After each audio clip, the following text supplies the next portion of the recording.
Papa. Ça va pas? C'est l'espace qui le... C'est mieux. Ah. Oui, mais non. Mais non. Non. J'ai l'impression qu'on se comprend pas, là. Si, on se comprend. Mais il est où, le prochain? On va trouver. Ah, c'est lourd. Oui, moi aussi, c'est lourd.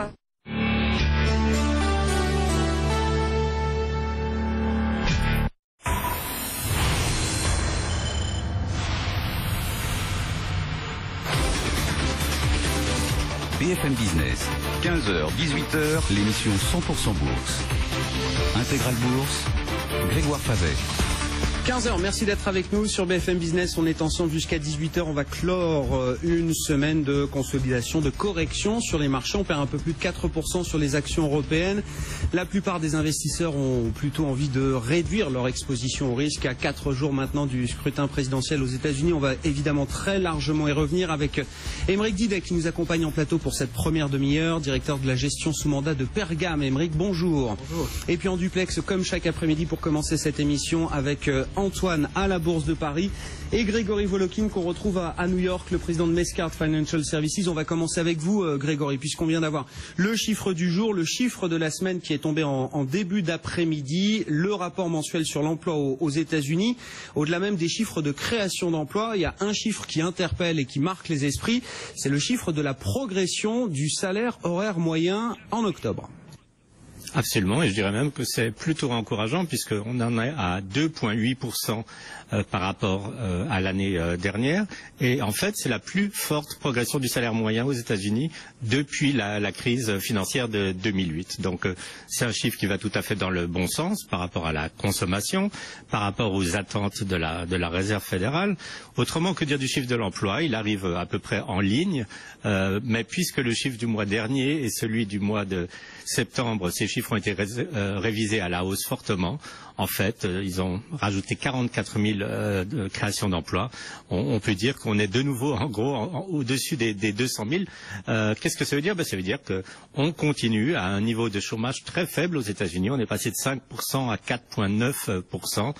Et ça ne changera absolument rien par rapport à la politique de la Réserve fédérale, parce que la Réserve fédérale ne va pas apprendre grand-chose en lisant cette statistique, mais ça peut quand même un tout petit peu la conforter en voyant que les salaires augmentent maintenant peut-être d'une façon un peu décisive. Effectivement, donc 161 000 nouveaux postes créés le mois dernier aux États-Unis, et vous disiez le chiffre de septembre et du mois d'août qui ont été révisés en hausse tous les deux. Aymeric, un commentaire, c'est vrai que le chiffre de progression des salaires marque les esprits. Pourquoi? Parce que c'est la plus forte progression sur un an depuis mi-2009. Donc on se souvient, c'était l'année de la récession et de la fin de la récession aux États-Unis. Exactement, et surtout ce qui va en découler, c'est de regarder un petit peu les conséquences, parce que quand on a des hausses de salaire qui sont relativement importantes et qui arrivent dans une période où l'économie est en train de repartir aux États-Unis avec une croissance pérenne, qu'est-ce qui se passe? On a de l'inflation.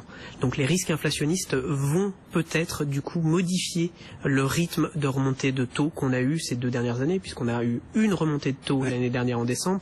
Cette année, on espère qu'on aura peut-être une remontée de taux au mois de décembre également.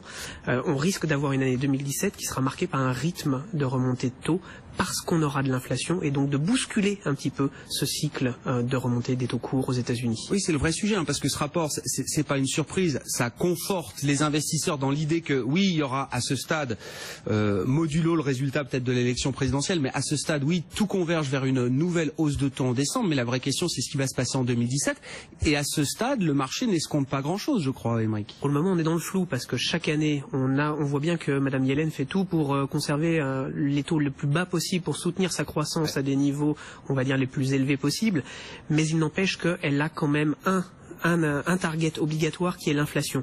Elle a comme objectif d'être à 2% maximum d'inflation. Or, quand on a une économie qui croît à une vitesse normale, on va dire entre 2 et 3% aujourd'hui aux États-Unis, et des salaires qui continuent d'augmenter, qu'est-ce qui va se passer? Les entreprises vont monter leur prix. Bien donc sûr. on va avoir de l'inflation, et clairement ça va forcer la Fed à devoir intervenir de nouveau, et sûrement un peu plus rapidement que ce qu'elle nous a habitués à faire. Oui, qu'est-ce que le marché attend surtout aujourd'hui? Que le marché attend aujourd'hui. Tout à fait. Grégory, vous êtes d'accord avec ça? Le vrai sujet et le vrai enjeu de la réunion de décembre, du 14 décembre pour la Réserve fédérale américaine, c'est pas tant la hausse de taux qui semble, à ce stade, encore une fois, on reste prudent, mais qui semble actée dans la tête des investisseurs, mais c'est le message que la Fed va envoyer sur 2017?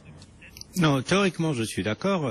Ce qu'on sait déjà, en fait, c'est que la Fed elle-même prévoit pour le moment, l'année prochaine, dans ses projections, de relever les taux d'intérêt 2 fois de suite.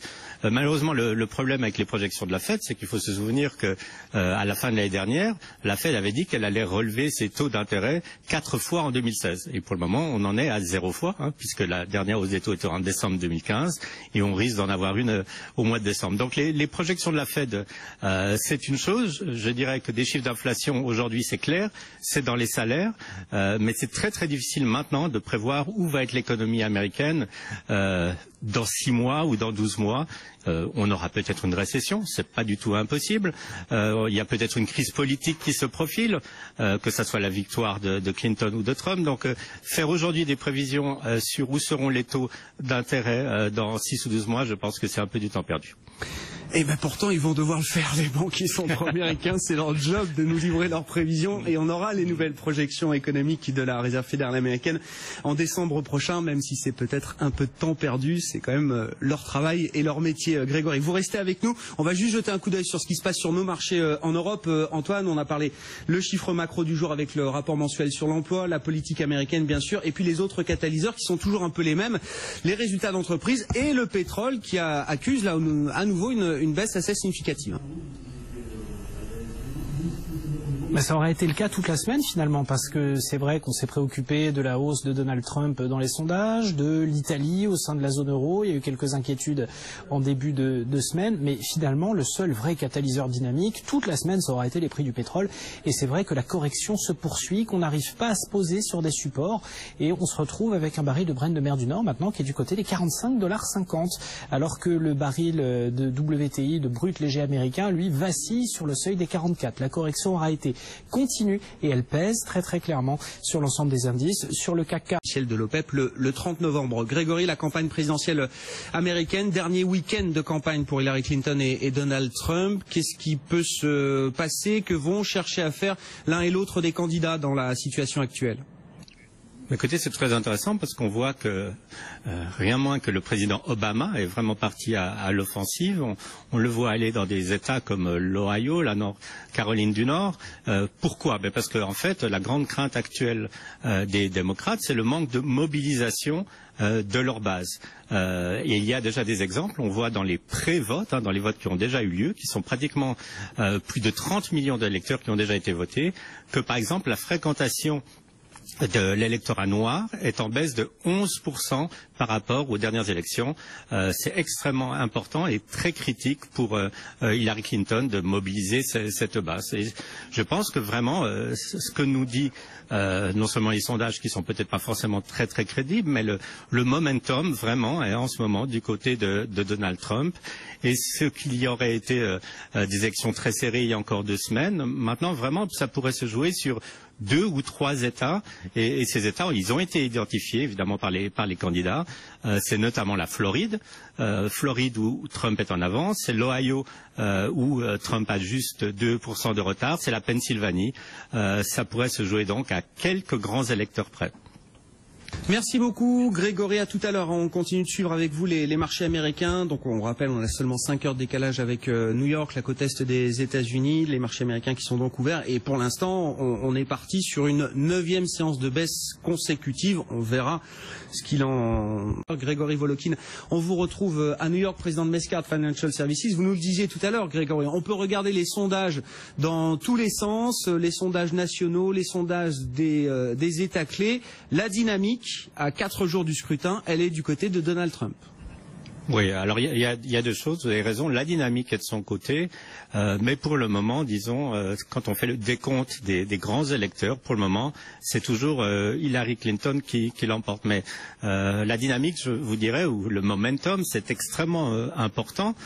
Pourquoi? C'est parce que d'abord, il y a encore des indécis, mais je dirais surtout, il y a beaucoup d'électeurs qui sont des indépendants aux États-Unis, en fait, de plus en plus, que ce soit parmi les jeunes ou les moins jeunes, et ces indépendants, ils peuvent se connaître peut-être beaucoup plus dans un Donald Trump qui, d'une certaine façon, est relativement apolitique.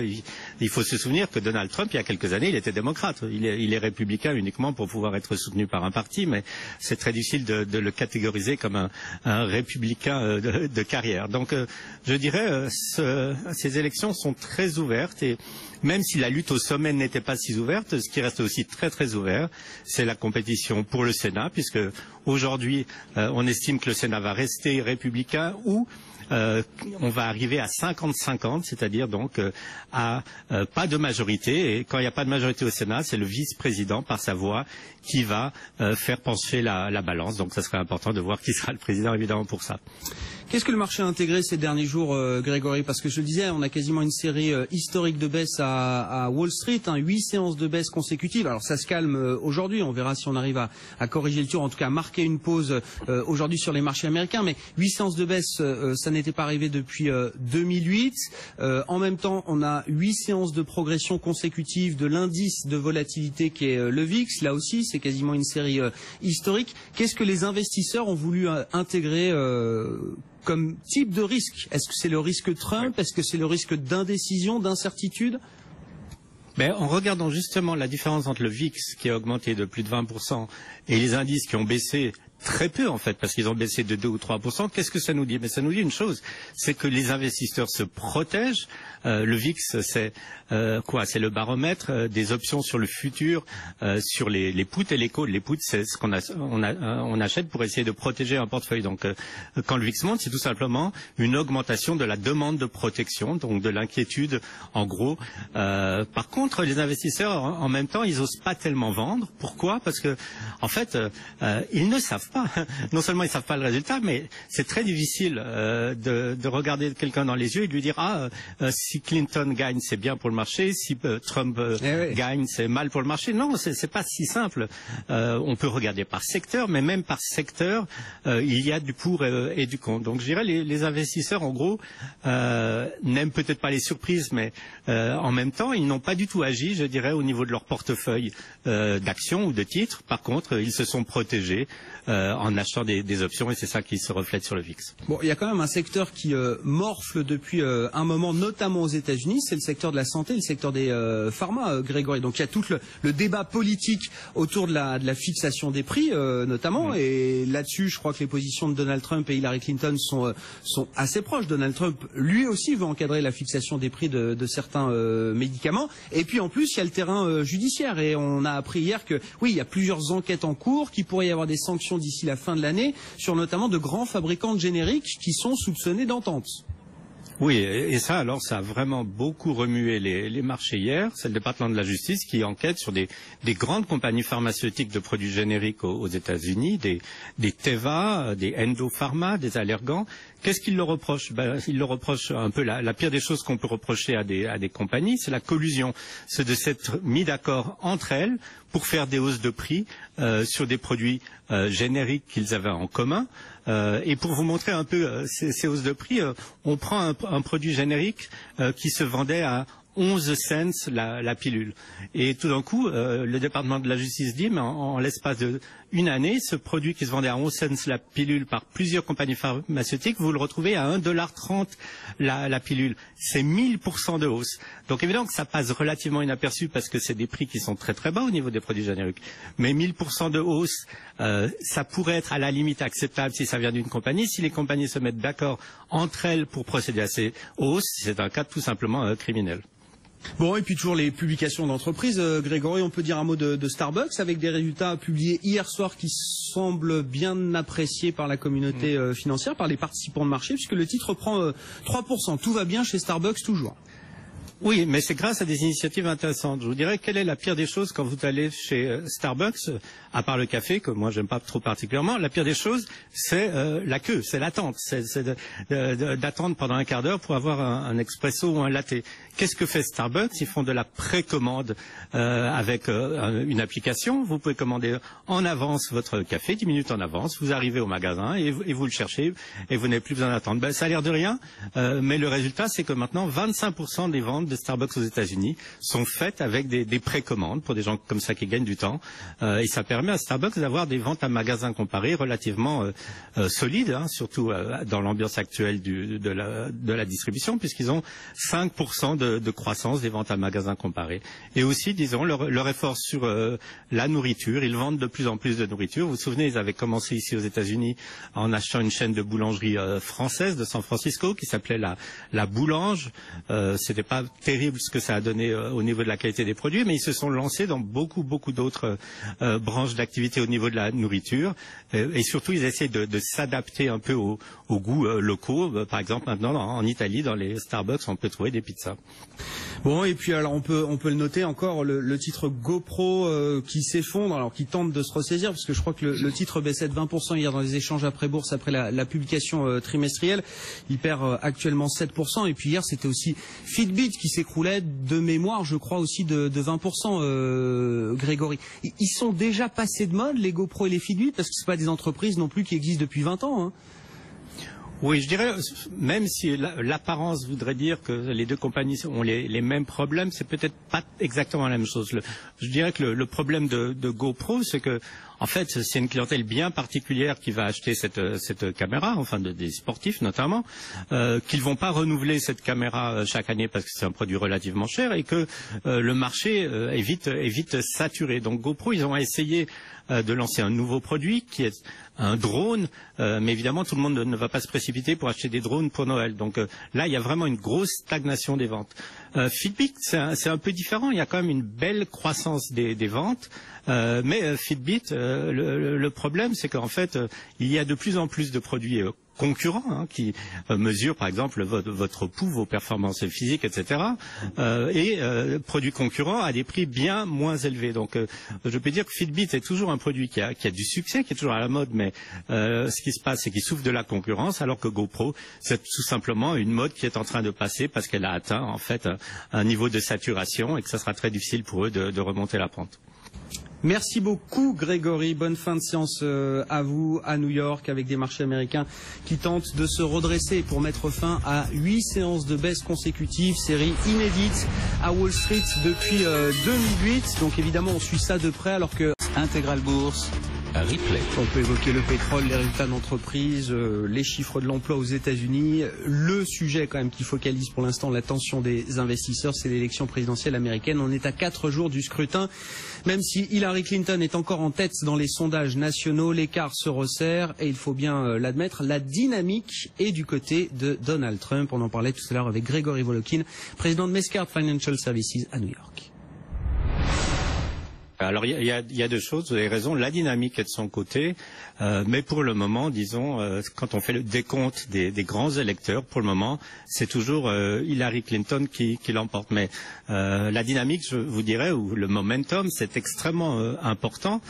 Pourquoi? C'est parce que d'abord, il y a encore des indécis, mais je dirais surtout, il y a beaucoup d'électeurs qui sont des indépendants aux États-Unis, en fait, de plus en plus, hein, que ce soit parmi les jeunes ou les moins jeunes, et ces indépendants, ils peuvent se reconnaître peut-être beaucoup plus dans un Donald Trump qui, d'une certaine façon, est relativement apolitique. Il faut se souvenir que Donald Trump, il y a quelques années, il était démocrate. Il est républicain uniquement pour pouvoir être soutenu par un parti, mais c'est très difficile de le catégoriser comme un républicain de carrière. Donc, je dirais, ces élections sont très ouvertes et même si la lutte au sommet n'était pas si ouverte, ce qui reste aussi très très ouvert, c'est la compétition pour le Sénat, puisque aujourd'hui, on estime que le Sénat va rester républicain ou on va arriver à 50-50, c'est-à-dire donc à pas de majorité. Et quand il n'y a pas de majorité au Sénat, c'est le vice-président par sa voix qui va faire pencher la balance. Donc ça serait important de voir qui sera le président évidemment pour ça. Qu'est-ce que le marché a intégré ces derniers jours, Grégory? Parce que je le disais, on a quasiment une série historique de baisse à Wall Street, 8 séances de baisse consécutives. Alors ça se calme aujourd'hui, on verra si on arrive à corriger le tir, en tout cas à marquer une pause aujourd'hui sur les marchés américains. Mais 8 séances de baisse, ça n'était pas arrivé depuis 2008. En même temps, on a 8 séances de progression consécutive de l'indice de volatilité qui est le VIX. Là aussi, c'est quasiment une série historique. Qu'est-ce que les investisseurs ont voulu intégrer comme type de risque? Est-ce que c'est le risque Trump? Est-ce que c'est le risque d'indécision, d'incertitude? En regardant justement la différence entre le VIX qui a augmenté de plus de 20% et les indices qui ont baissé très peu en fait, parce qu'ils ont baissé de 2 ou 3%, qu'est-ce que ça nous dit? Ça nous dit une chose, c'est que les investisseurs se protègent. Le VIX, c'est quoi? C'est le baromètre des options sur le futur, sur les puts et les calls. Les puts, c'est ce on achète pour essayer de protéger un portefeuille. Donc, quand le VIX monte, c'est tout simplement une augmentation de la demande de protection, donc de l'inquiétude, en gros. Par contre, les investisseurs, en même temps, ils osent pas tellement vendre. Pourquoi? Parce que, en fait, ils ne savent pas. Non seulement ils savent pas le résultat, mais c'est très difficile de regarder quelqu'un dans les yeux et de lui dire si Clinton gagne, c'est bien pour le marché, si Trump gagne, c'est mal pour le marché. Non, c'est pas si simple. On peut regarder par secteur, mais même par secteur, il y a du pour et du contre. Donc je dirais les investisseurs, en gros, n'aiment peut-être pas les surprises, mais en même temps, ils n'ont pas du tout agi, je dirais, au niveau de leur portefeuille d'actions ou de titres. Par contre, ils se sont protégés en achetant des options, et c'est ça qui se reflète sur le VIX. Bon, il y a quand même un secteur qui morfle depuis un moment, notamment aux États-Unis, c'est le secteur de la santé, le secteur des pharma, Grégory. Donc il y a tout le débat politique autour de la fixation des prix, notamment, et là-dessus, je crois que les positions de Donald Trump et Hillary Clinton sont assez proches. Donald Trump, lui aussi, veut encadrer la fixation des prix de certains médicaments. Et puis en plus, il y a le terrain judiciaire, et on a appris hier que, oui, il y a plusieurs enquêtes en cours, qu'il pourrait y avoir des sanctions d'ici la fin de l'année sur notamment de grands fabricants de génériques qui sont soupçonnés d'entente. Oui, et ça, alors, ça a vraiment beaucoup remué les marchés hier. C'est le département de la justice qui enquête sur des grandes compagnies pharmaceutiques de produits génériques aux États-Unis, des Teva, des Endo-Pharma, des Allergan. Qu'est-ce qu'il leur reproche? Il leur reproche un peu la pire des choses qu'on peut reprocher à des compagnies, c'est la collusion. C'est de s'être mis d'accord entre elles pour faire des hausses de prix sur des produits génériques qu'ils avaient en commun. Et pour vous montrer un peu ces hausses de prix, on prend un produit générique qui se vendait à 11 cents la pilule. Et tout d'un coup, le département de la justice dit, mais en l'espace d'une année, ce produit qui se vendait à 11 cents la pilule par plusieurs compagnies pharmaceutiques, vous le retrouvez à 1,30 $ la pilule. C'est 1000% de hausse. Donc évidemment que ça passe relativement inaperçu parce que c'est des prix qui sont très très bas au niveau des produits génériques. Mais 1000% de hausse, ça pourrait être à la limite acceptable si ça vient d'une compagnie. Si les compagnies se mettent d'accord entre elles pour procéder à ces hausses, c'est un cas tout simplement criminel. Bon, et puis toujours les publications d'entreprises. Grégory, on peut dire un mot de Starbucks avec des résultats publiés hier soir qui semblent bien appréciés par la communauté financière, par les participants de marché, puisque le titre prend 3%. Tout va bien chez Starbucks toujours. Oui, mais c'est grâce à des initiatives intéressantes. Je vous dirais, quelle est la pire des choses quand vous allez chez Starbucks, à part le café, que moi j'aime pas trop particulièrement. La pire des choses, c'est la queue, c'est l'attente, c'est d'attendre pendant un quart d'heure pour avoir un expresso ou un latte. Qu'est-ce que fait Starbucks? Ils font de la précommande avec une application. Vous pouvez commander en avance votre café, 10 minutes en avance. Vous arrivez au magasin et vous le cherchez et vous n'avez plus besoin d'attendre. Ça a l'air de rien, mais le résultat, c'est que maintenant, 25% des ventes de Starbucks aux États-Unis sont faites avec des précommandes pour des gens comme ça qui gagnent du temps. Et ça permet à Starbucks d'avoir des ventes à magasins comparés relativement solides, surtout dans l'ambiance actuelle de la distribution, puisqu'ils ont 5% de croissance des ventes à magasins comparés. Et aussi, disons, leur effort sur la nourriture. Ils vendent de plus en plus de nourriture. Vous vous souvenez, ils avaient commencé ici aux États-Unis en achetant une chaîne de boulangerie française de San Francisco qui s'appelait la Boulange. C'était pas terrible ce que ça a donné au niveau de la qualité des produits, mais ils se sont lancés dans beaucoup d'autres branches d'activité au niveau de la nourriture. Et surtout, ils essaient de s'adapter un peu aux goûts locaux. Par exemple, maintenant, en Italie, dans les Starbucks, on peut trouver des pizzas. Bon, et puis alors on peut le noter encore, le titre GoPro qui s'effondre, alors qui tente de se ressaisir, parce que je crois que le titre baissait de 20% hier dans les échanges après bourse, après la publication trimestrielle. Il perd actuellement 7%, et puis hier c'était aussi Fitbit qui s'écroulait de mémoire, je crois aussi de 20%, Grégory. Ils sont déjà passés de mode, les GoPro et les Fitbit, parce que c'est pas des entreprises non plus qui existent depuis 20 ans, hein. Oui, je dirais, même si l'apparence voudrait dire que les deux compagnies ont les mêmes problèmes, c'est peut-être pas exactement la même chose. Je dirais que le problème de GoPro, c'est que, en fait, c'est une clientèle bien particulière qui va acheter cette caméra, enfin des sportifs notamment, qu'ils vont pas renouveler cette caméra chaque année parce que c'est un produit relativement cher et que le marché est vite saturé. Donc GoPro, ils ont essayé de lancer un nouveau produit qui est un drone, mais évidemment tout le monde ne va pas se précipiter pour acheter des drones pour Noël. Donc là, il y a vraiment une grosse stagnation des ventes. Fitbit, c'est un peu différent. Il y a quand même une belle croissance des ventes. Mais Fitbit, le problème, c'est qu'en fait, il y a de plus en plus de produits concurrents qui mesurent, par exemple, votre pouls, vos performances physiques, etc. Et produits concurrents à des prix bien moins élevés. Donc, je peux dire que Fitbit est toujours un produit qui a du succès, qui est toujours à la mode, mais ce qui se passe, c'est qu'il souffre de la concurrence, alors que GoPro, c'est tout simplement une mode qui est en train de passer parce qu'elle a atteint, en fait, un niveau de saturation et que ça sera très difficile pour eux de remonter la pente. Grégory Volokhin qui est avec nous tout à l'heure.